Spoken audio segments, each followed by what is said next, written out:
Mesdames et messieurs, bonsoir, bienvenue dans votre émission Perspectives économiques. Perspectives économiques de ce soir sera de nouveau consacrée à l'analyse des questions de l'administration publique en République démocratique du Congo, et cela au regard de la thérapeutique des chocs que nous propose notre invité Dieudonné Bifumano, administrateur de l'Institut des auditeurs internes en République démocratique du Congo. Donc, avec lui, nous allons tenter d'analyser, mais surtout de comprendre la nouvelle démarche qu'il est en train de proposer pour changer l'administration publique. Pour ce faire, Constantin Tamboué va nous accompagner dans cette initiative. Bonsoir.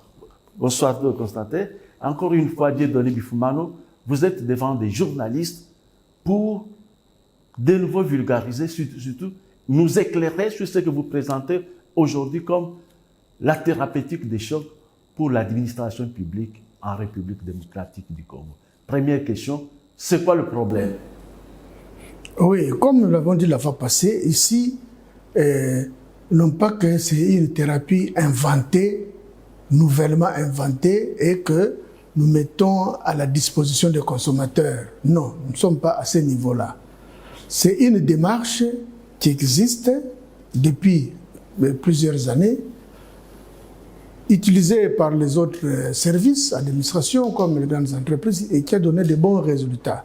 Et sur le plan de la rationalité, c'est-à-dire sur le plan de la logique intellectuelle même, on est d'accord que c'est une démarche qui peut résoudre nos difficultés de fonctionnement, parce qu'il est établi que l'administration, nos services de l'administration, comme nos services publics dans l'ensemble, ne fonctionnent pas très bien. Ça, ce n'est pas moi qui le dis, ou pas moi seul qui le dis, mais le commun des mortels est conscient qu'en République démocratique du Congo, nos services, tant de l'administration que les services publics tout court, ne fonctionnent pas très bien. C'est ainsi que, face à ce constat malheureux, nous disons, mais nous avons la solution. La solution existe, mais comment ne pas l'appliquer chez nous? C'est ainsi que nous rappelons tout simplement que cette solution, c'est la démarche maîtrise des risques. C'est cette démarche qui, appliquée à tous nos services, ou aux entreprises même publiques ou privées partout, donne de très bons résultats et améliore le fonctionnement de ces services-là. C'est ainsi que nous insistons pour présenter cette démarche. Oui, mais justement, est-ce que l'administration publique présente un même visage? J'irai plus loin. Lorsqu'on parle de l'administration publique, est-ce que au niveau de l'administration scolaire, c'est le même cas de l'administration de la justice? Est-ce que ça serait même le même cas au niveau des régies financières? Oui, c'est-à-dire le fonctionnement des services est le même partout.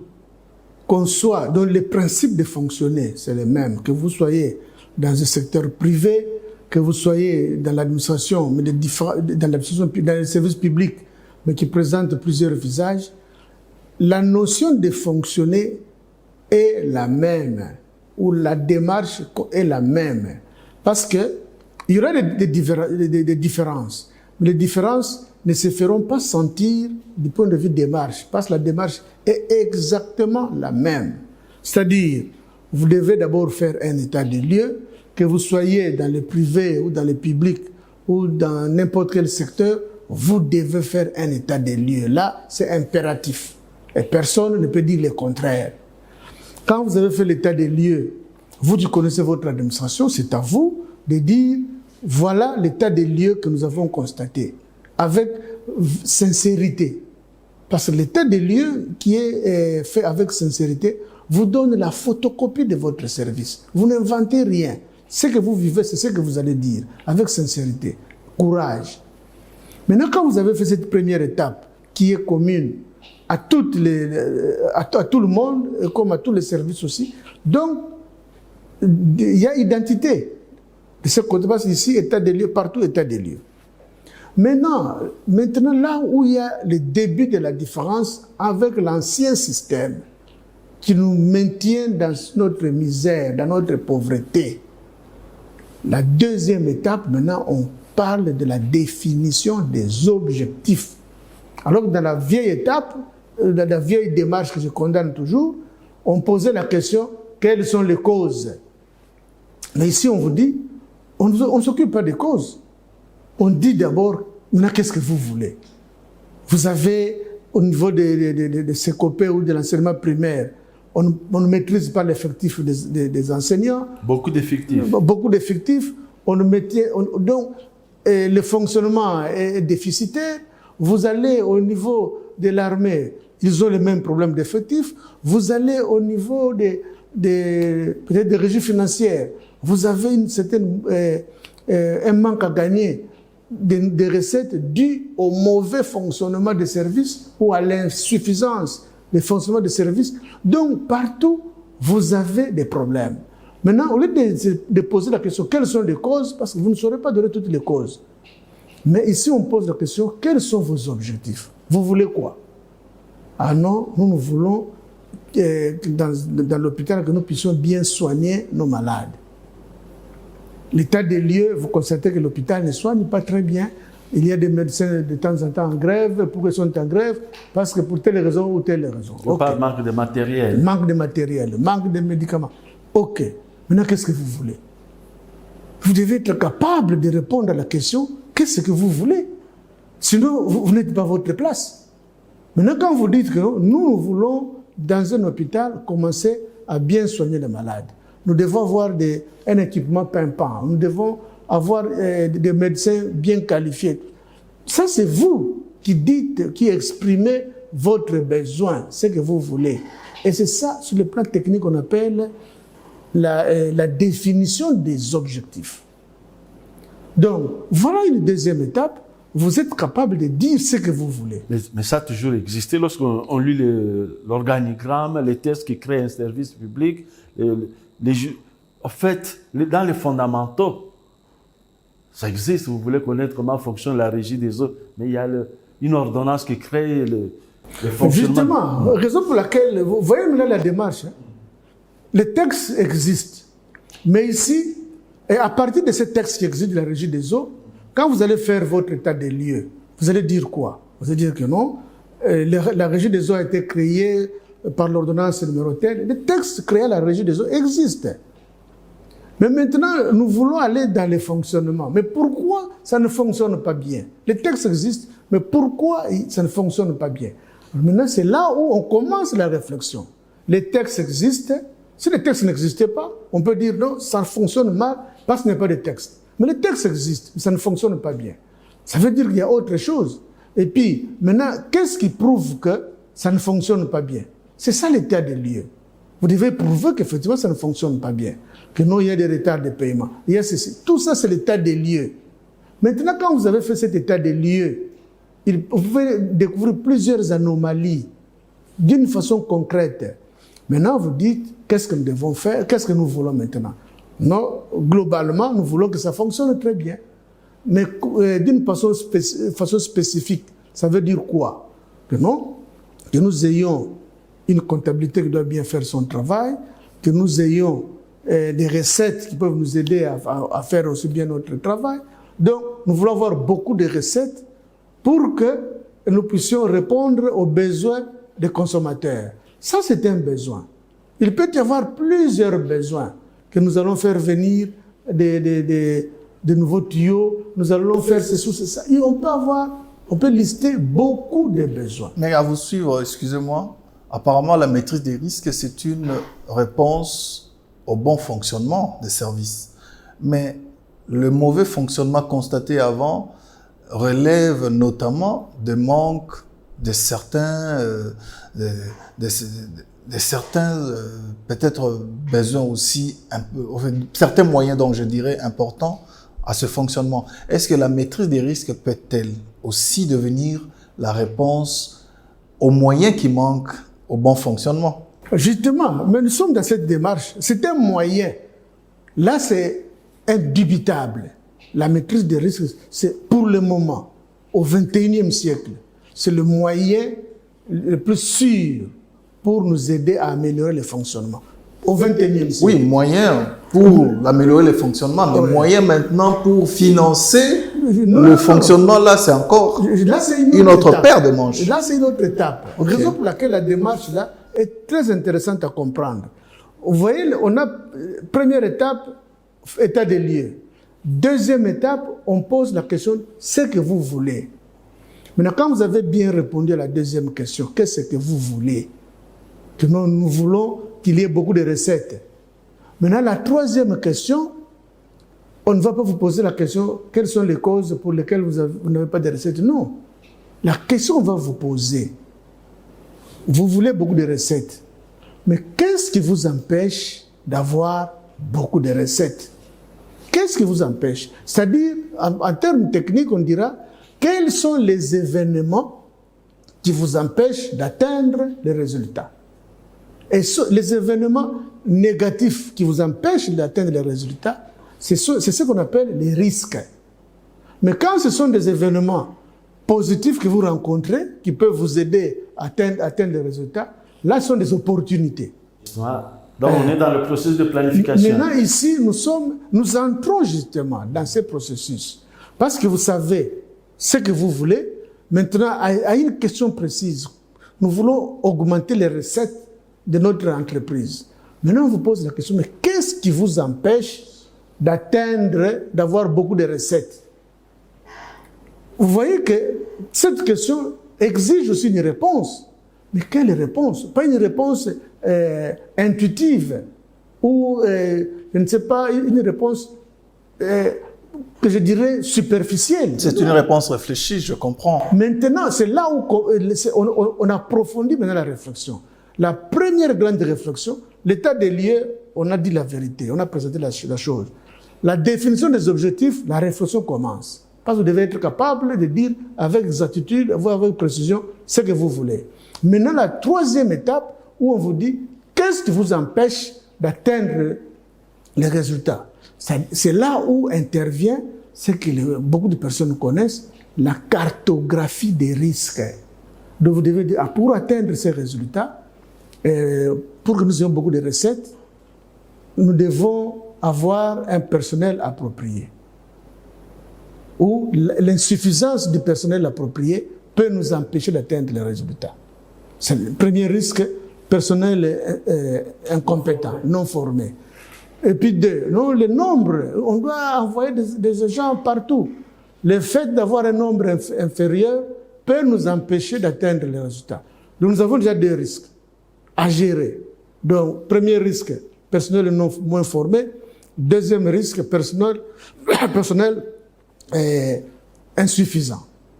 Troisième cas, oui, on peut avoir un personnel suffisant, bien formé, mais nous aurons besoin de matériel. On aura besoin des ordinateurs actuellement, c'est à la mode, l'ordinateur. Mais à l'époque, il y a 20 ans, on ne parlerait pas d'ordinateur, on parlerait seulement de bien écrire. Mais maintenant, ordinateur, pour que nous fassions ça et ça. Bon, l'absence des ordinateurs constitue un troisième risque. Bon, on va voir les ordinateurs. Ah non, il faut un logiciel qui pourra bien faire ceci ou cela.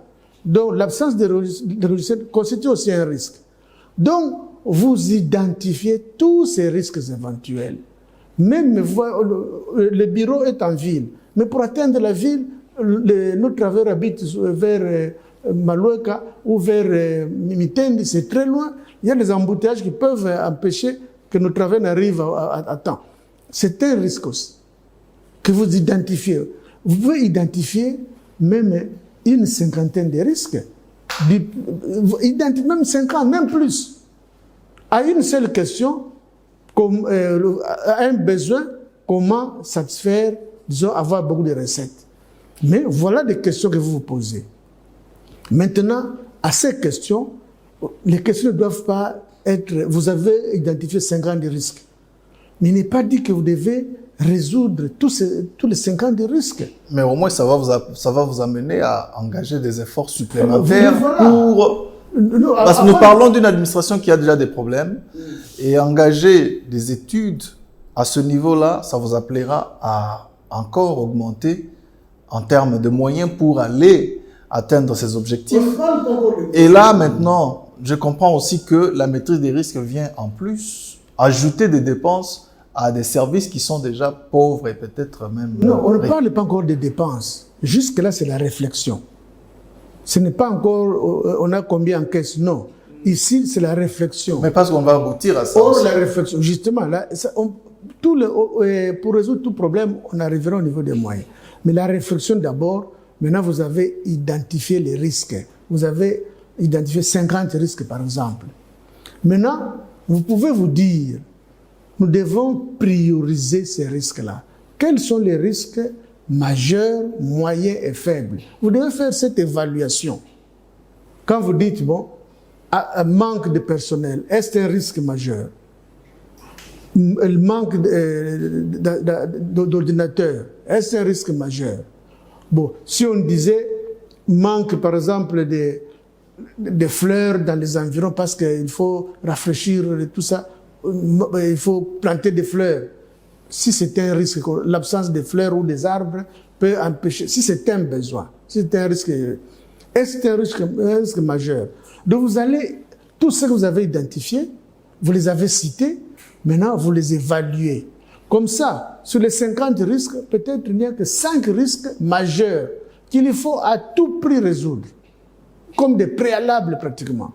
On peut avoir d'autres risques qui sont moyens, peut-être ça peut être une vingtaine ou une trentaine, et puis les risques mineurs, parce que les risques zéro n'existent pas. Les risques mineurs peuvent être aussi un nombre X.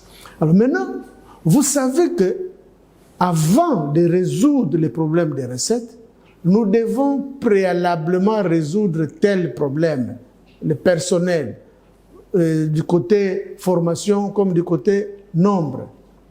Mais tant que vous n'avez pas formé, si vous avez estimé que c'est un préalable, c'est un risque majeur, parce que le personnel peut être là, moins formé, mais il peut travailler, et puis pendant qu'il travaille, on les forme. Mais quand vous n'avez pas des gens qui savent faire quelque chose de zéro, donc ça devient un préalable de former le personnel avant de chercher à atteindre les résultats. Okay. Mais si vous ne le faites pas, c'est que vous n'allez pas atteindre les résultats. Ou vous allez tâtonner, vous voulez atteindre les résultats, mais vous ne parvenez pas parce que vous n'avez rien résolu comme problème. Donc, soyons pragmatiques. Ramenons le débat justement vers notre administration, l'administration publique en République démocratique du Congo.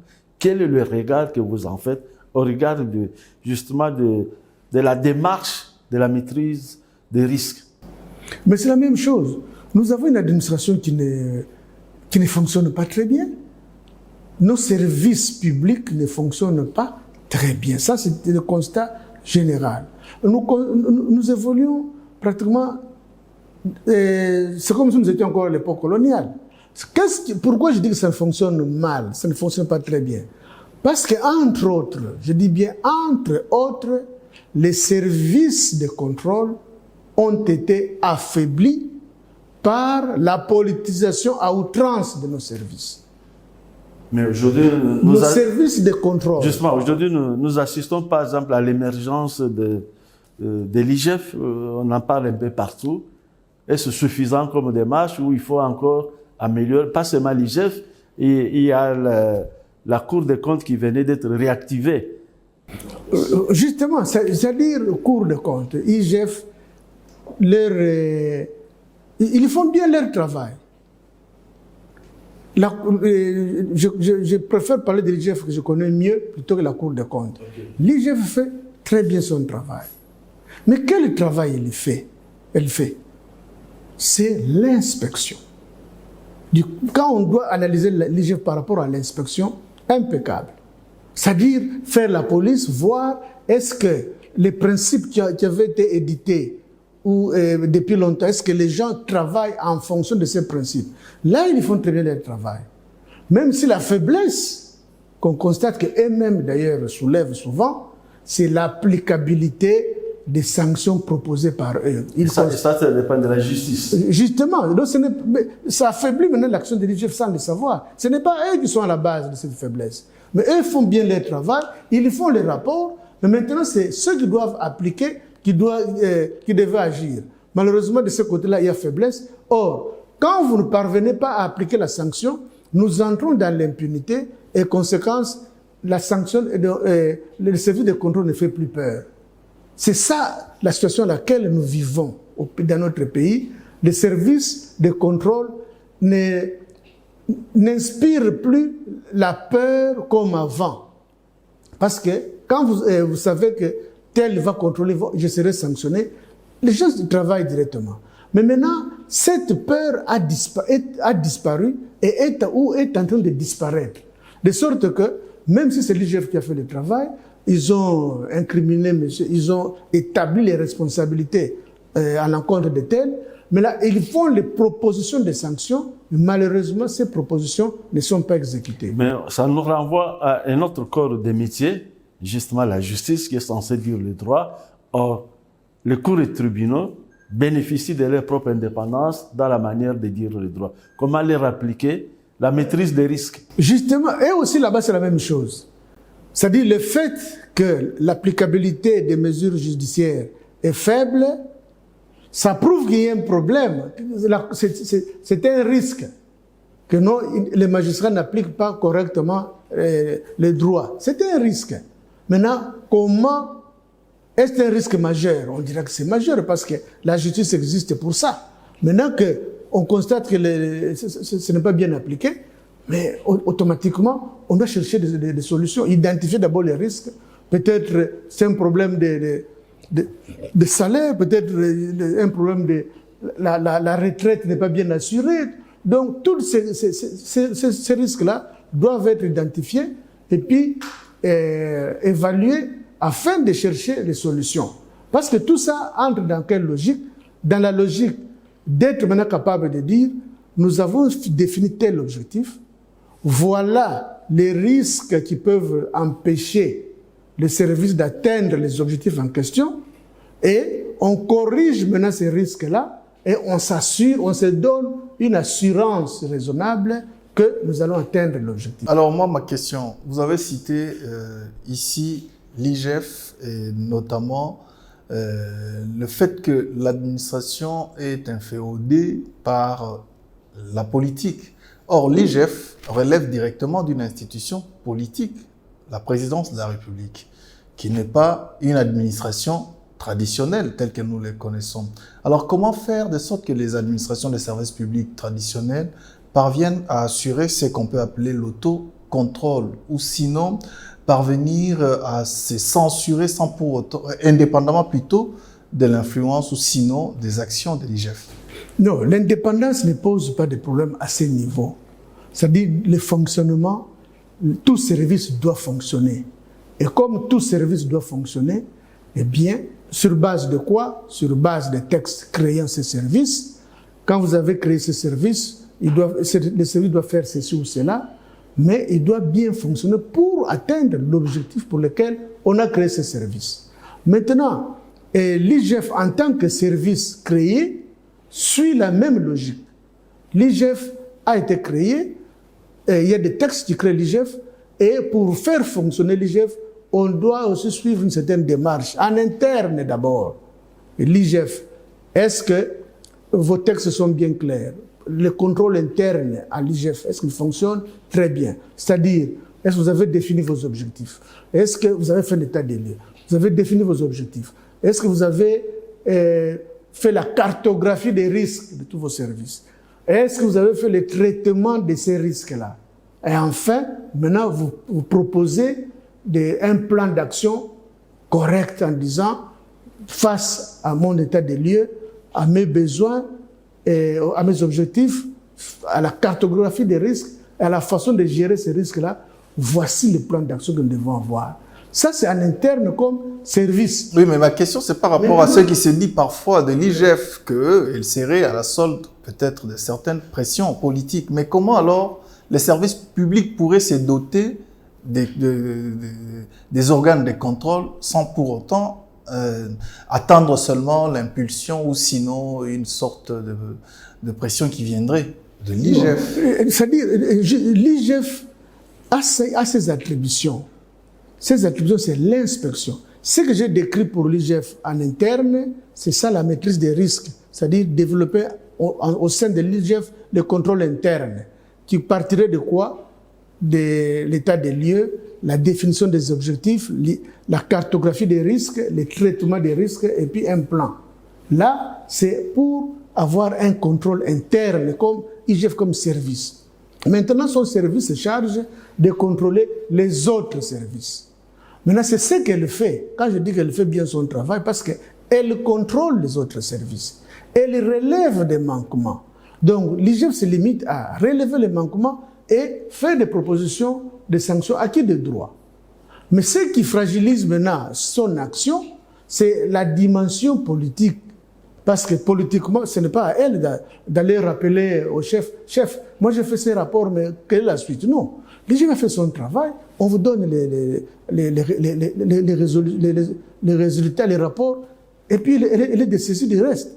Alors maintenant, nous constatons que tous nos services, nos administrations, sont inféodées par la dimension politique. C'est un risque énorme qu'on peut relever.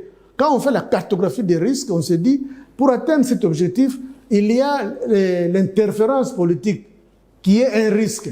Maintenant, comment gérer l'interférence politique? On donne la solution. C'est ça dans la démarche de maîtrise des risques. Quand on a dit tel risque, eh bien, comment gérer ces risques-là? On se dit interférence. Ah, nous devons demander aux hommes politiques de ne plus faire ceci. Mais ces hommes politiques peuvent être têtus. Est-ce que c'est aussi un risque d'avoir des hommes politiques têtus qui refusent de faire ceci? Qu'est-ce qu'il faut faire face aux hommes politiques qui sont têtus? Voilà la démarche. C'est quand plus on creuse, plus on trouve des solutions. On peut se dire, bon, tel homme politique sera sanctionné tel peut être révoqué par son chef, mais tel autre peut être sanctionné par la population. Mais comment donner à cette administration une telle autonomie lorsque nous savons que ce sont les mêmes décideurs politiques, les ministres notamment, qui suspendent facilement, c'est juste à travers un acte, les DG, les PDG, et voire même les directeurs dans les entreprises et même dans les services. Comment alors donner à ceux-là une telle indépendance face à la tutelle? C'est ça aussi la question. Il n'y a pas une indépendance qu'ils doivent avoir. Il n'y a pas un problème d'indépendance. C'est-à-dire... D'autonomie alors, s'il faut le dire. C'est-à-dire, quand on parle de maîtrise des risques, il n'y a pas une certaine indépendance ou autonomie. Vous êtes tel service. Prenons les services gérés qu'on appelle en régie, c'est-à-dire en régie directe. Les secrétariats généraux sont des services gérés en régie directe. Parce qu'il y a un secrétaire général, ministère tel, secrétaire général, directement, les services sont là. Comme il y a des régies et des services gérés sous forme d'entreprise ou avec autonomie financière, comme les régies financières. Ils ont une certaine autonomie financière, autonomie administrative et financière. C'est tout. Ils n'ont pas la personnalité juridique. Mais il y a d'autres services qui sont des entreprises publiques qui ont des personnalités juridiques. La régie des eaux sont des services de l'État, la RTNC, services de l'État, mais gérés sous forme d'entreprise. Oui, mais en cas de faute, facilement, justement, le ministre peut prendre la décision. Quel que soit... Sans consulter peut-être le conseil. Non, quelle que soit la forme de gestion, que ce soit en entreprise ou sous forme d'autonomie administrative ou financière ou en régie directe, l'influence du ministre est toujours là. Maintenant, nous ne sommes pas au niveau, nous considérons que les ministres sont des saints. Maintenant, nous allons au sein des services, des personnes sans faute, des ministres. On parle de cette hypothèse. Maintenant, nous entrons dans les services. RTNC, vous faites quoi? Montrez-nous votre job description de tous vos services. Ou quel est l'état des lieux de votre service? Est-ce que vous avez un job description? Non. Est-ce que vous avez une cartographie des risques? Non. Est-ce que vous avez déjà défini les objectifs? Non. Est-ce que vous avez déjà géré comment résoudre les problèmes? Non. Vous avez un plan d'action découlant de cette analyse? Non. Vous n'en avez pas. Alors on vous dit, commencez d'abord par là. Comme ça, quand vous allez définir vos objectifs, vous saurez qui doit faire quoi avec précision. Et là, vous serez obligé d'émettre ce qu'on appelle les job description. Quand vous aurez fait ça, vous savez moi qui fait quoi avec précision. Maintenant, on peut aller au niveau des procédures. Qui doit faire quoi et comment il doit faire ça. C'est comme les journalistes, quand ils présentent les journaux. Mais ils ne les présentent pas selon lui-même. Il y a des normes quand même qui sont bien définies pour dire un journaliste doit présenter les informations, doit se présenter de cette façon. Tout ça, ça s'apprend. Ça ne se prend pas à la maison. Mais au niveau du service, on doit former la personne. Mais quand la personne n'est pas formée, il vient présenter les journaux comme il le veut. Vous voyez que c'est un désordre. Mais quand la personne sait que pour présenter les journaux, voilà quelle tenue il faut avoir, quelle façon pour vous asseoir, tout ça, c'est bien, ça entre dans la procédure. Donc, quand on fait ça de cette façon, nous aurons des bonnes procédures et les risques. Quels sont les risques, par exemple, au niveau de la RTNC? Que nous avoir des matériels défectueux. Mais qu'est-ce qu'on a fait? Il faut changer de matériel. Est-ce que nous sommes capables de changer de matériel? Est-ce que nous avons l'argent nécessaire? Non. Donc l'absence d'argent devient un risque. De sorte qu'à la fin, vous vous rendez compte que non, nous voulons tel objectif, mais nous ne saurons pas l'atteindre parce qu'il y a l'argent qui manque. Donc on ne doit pas émettre des objectifs. Entre-temps, vous savez que vous ne serez pas capable de les faire. Mais par contre, si vous estimez que bon, il y a un problème d'argent, mais qu'est-ce qu'il faut faire pour ne fût-ce que franchir la première étape avec les paix que nous avons? Qu'est-ce qu'il faut résoudre comme problème?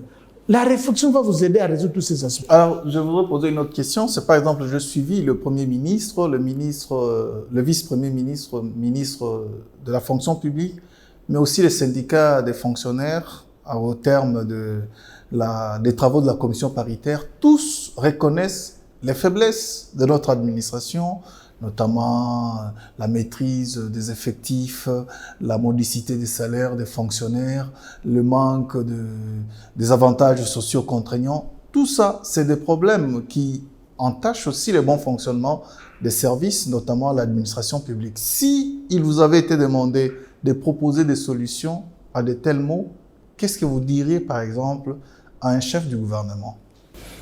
Premièrement, en matière d'effectifs, mais justement, si c'est un risque identifié et évalué que nous n'avons pas la maîtrise de l'effectif. Je sais que c'est vrai, disons à ma connaissance, mais je ne peux pas confirmer que c'est vrai. Maintenant, s'il est confirmé qu'il y a insuffisance, disons, on n'a pas la maîtrise de l'effectif. Mais on doit se poser la question, de quel service il s'agit d'abord? Ah non, c'est tel service, secrétariat général, par exemple des fonctionnaires actifs, par exemple. Bon, maintenant on ne va pas perdre du temps gauche et droite. Nous allons dans ce service-là, secrétariat général, chargé des effectifs, des actifs. Des actifs, voilà. Question, de quels actifs il s'agit? Ou de quel ministère? Ah, il s'agit des ministères tel. Mais vous comptez, il n'y a pas un nombre illimité de ministères. Il y en a combien? Il y en a 50 ou 30. Bon, 30 ministères, les voilà. 2. Ces ministères font quoi? Tel ministère fait ceci. Comment sont-ils organisés? L'organigramme est comment? Il y a un secrétaire, je sais que tout secrétaire général, il y a un secrétaire général au sommet. Et puis, viennent des directeurs. Il y a combien de secrétaires généraux? Un seul. OK. Il y a combien de directions? Et puis, dans ce secrétariat-là, le secrétaire général a-t-il un secrétariat ou un service d'appui qui l'aide à rédiger des lettres, tout ça? On donne la composition de ce secrétariat. On passe aux directions. Nous avons combien de directions dans ces ministères-là? Nous avons 15 directions. Lesquelles? Vous les citez. Il y a combien de divisions? Il y a autant. Y a-t-il des services attachés au directeur? Peut-être le secrétariat, oui. Quand on définit tout ça, combien de divisions? Autant. Combien de bureaux? Autant. Quand vous donnez l'organigramme de ces ministères-là, mais vous pouvez dire, bon, secrétariat général, il y a combien de secrétaires? Le bureau d'appoint, ils sont combien? Les secrétariats plus? Ah non, ils sont 5. Mais c'est facile de dire que secrétaire, il y a 5. Oui, mais c'est facile comme on dit. On finit par se retrouver devant le trop plein. Mais justement, c'est-à-dire, c'est parce que... Pourquoi il y a le trop plein? Mais parce qu'on n'a pas donné l'effectif en fonction du besoin. On donne les effectifs comme ça en l'air. On veut donner de l'emploi à un frère ou à un neveu. Allez, je mets les noms sur la liste, on donne là-bas. Ah, mais ici, non, débrouillez-vous. Oui, mais ici, nous parlons des cas qui sont déjà bien constatés et visibles. Alors, comment faire pour éviter les trop-pleins lorsqu'il y en a déjà? Mais justement, ça confirme que le contrôle interne en son sein n'est pas valable. Sinon, on devait déjà... oui, mais s'il fallait réinstaller le contrôle interne, en ce moment-là, il faut faire quoi? Mais le contrôle interne, c'est un moyen. Parce que la maîtrise des risques, c'est la finalité. Cette finalité, on l'atteint comment? Il faut utiliser le contrôle interne comme moyen. Mais ce contrôle interne comme moyen, c'est quoi concrètement? Concrètement, c'est qu'on doit on doit répondre à la question qui fait quoi. 2, on doit répondre à la question comment faire ça. Et 3, on doit répondre à la question qui doit faire ça, c'est-à-dire du point de vue qualité, de profil et le nombre. Quand vous avez répondu à ces questions, mais vous savez que dans tel bureau, il faut qu'il y ait 10 agents qui vont faire tel travail, qui doivent avoir tel profil, vous les mettez là-bas. Mais si il est prévu 10 agents qui doivent faire le travail et qui doivent avoir tel profil, mais vous en mettez 20, 30, vous avez déjà failli à votre mission. Maintenant, un contrôle interne efficace. Mais quand vous devez faire le reporting, c'est-à-dire envoyer les messages, les rapports à votre hiérarchie, dans mon bureau, il est prévu 10, mais j'en ai 30. Vous faites les rapports. Et votre chef de division doit être capable de dire, mais pourquoi chez vous il y a 30, alors qu'on a besoin de 10? Et au niveau de la direction, toute la hiérarchie doit être informée déjà qu'à tel bureau, il y a un surplus. Et pourquoi il y a ce surplus? Ou même quand l'information est en train de descendre, on a affecté quelqu'un. Ça passe par le secrétaire général qui envoie au directeur et puis ainsi de suite. À leur niveau, ils doivent se dire, mais dans tel bureau, dans ma division ou ma direction, on a seulement besoin de 50 personnes. Mais nous sommes déjà 50, on nous envoie encore 10 autres. Déjà, les directeurs devaient être capables de dire ça. Mais si ils se grattent seulement la tête, on m'envoie encore 10. Qu'ils aillent, ça prouve que vous avez failli. J'avais une autre petite question. Nous sommes dans un contexte d'un pays où on parle du déficit de l'autorité d'État dans certains territoires, par exemple. Comment la maîtrise des risques pourrait aider le gouvernement, par exemple, à rétablir l'autorité de l'État là où il en manque? Mais c'est simple. C'est très simple. Simple. Mais oui, c'est-à-dire, comment rétablir? C'est-à-dire, l'État peut se dire, je suis incapable ou je suis capable. Ce n'est que ça. Ou vous êtes capable ou vous n'êtes pas capable. Si vous êtes capable, donc vous devez faire toujours la même démarche en cartographiant les risques. Vous dites, là-bas, il y a insuffisance de personnel, il y a insuffisance de policiers. Au moins ça, c'est facile. Mais lorsque vous êtes incapable... Maintenant, quand vous devez vous dire, on a besoin de 15 policiers là-bas, ça, c'est ce que vous avez obtenu à travers la réflexion que vous avez faite. Là, on peut avoir 15 policiers, c'est bon. Maintenant, vous n'avez pas 15 policiers. Vous n'avez que 3 ou 5. C'est que le déficit demeure et que les résultats, la bonne sécurité que vous voulez avoir, vous ne l'aurez pas.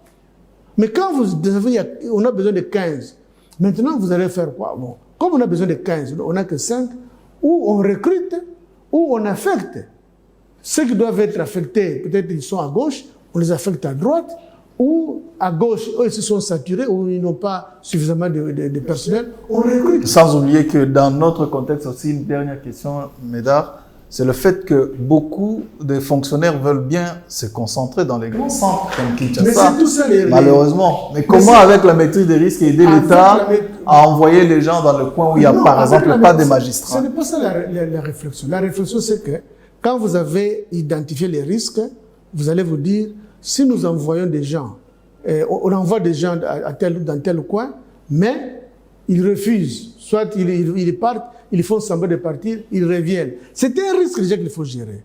Vous devez savoir que quand on envoie, les gens quittent pour revenir. Donc, c'est un risque. Mais comment gérer ces risques-là?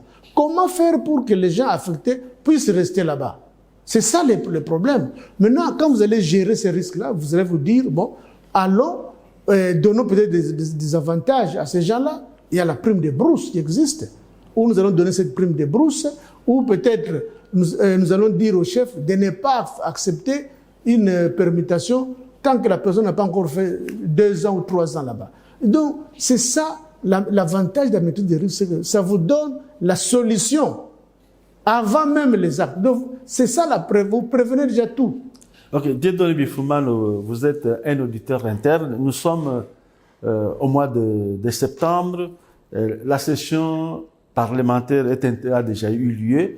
Et une session qui sera consacrée essentiellement au budget. Lorsque vous analysez le budget de l'État congolais, on regarde vos connaissances. Vous dites, on va atteindre le développement ou on ne l'atteindra pas parce qu'au départ, il y a déjà des insuffisances, il y a des déficits. Quelle analyse faites-vous lorsque les projets de développement ont été présentés au niveau de l'Assemblée nationale? Mais justement, c'est-à-dire quand on présente le budget, d'abord pour fixer le montant, on aura besoin de combien pour répondre à nos besoins. Déjà, c'est une réflexion. Et puis, plusieurs ministères entrent en ligne de compte pour la conception de ces budgets-là. Il n'y a pas seulement ce service. Tous les services émettent leurs avis pour qu'on consolide le budget à la fin. Maintenant, quand vous avez ces besoins-là, quand on pose la question au Congo, RDC, vous voulez quoi? C'est là où il y a le problème. Maintenant, Congo, vous voulez le développement. Nous voulons lutter contre la corruption. Nous voulons faire ceci.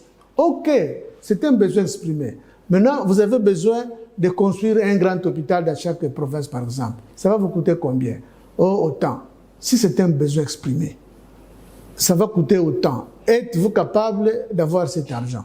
Si vous aurez cet argent, OK, mais si vous n'aurez pas ça, mais ça ne sert à rien de prévoir ça dans les budgets comme un résultat à réaliser cette année-là. Donc cette année-là, partez peut-être de ce que vous êtes sûr de réaliser. Vous pouvez vous dire, nous aurons au total autant de milliards, avec possibilité peut-être au cours de l'année de changer les choses. Même si au lieu de 10 milliards, vous prévoyez 12 milliards, peut-être comme ça, faites un programme en fonction de ces 10 milliards pour atteindre les résultats. Mais si vous prévoyez 12 milliards et que les besoins réels ou les dépenses réelles sont estimées à 19 milliards, mais qu'est-ce que vous aurez fait? Vous n'allez pas atteindre les résultats. Donc, le sous-développement va continuer à nous ronger. Donc, c'est à la préparation qu'on met de l'intelligence. Ce n'est pas à la préparation vous bricolez, et puis après maintenant, vous obligez aux gens de s'adapter. Non, ça prouve que c'est mal conçu. Donc, mais quand le contrôle interne est clair, que nous allons payer cette année 50 travailleurs, et pour les payer, on aura besoin d'autant. Ah, mais on a besoin de 100 travailleurs, oui. Nous allons payer 50, très bien. Comme ça, l'année prochaine, on va encore ajouter d'autres. Là, vous voyez que l'intelligence a joué et vous évoluez normalement.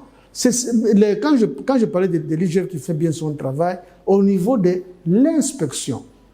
Mais, est-ce que l'IGF aide les services à imposer cette vision de la maîtrise des risques qui constitue le remède au dysfonctionnement de nos différents services?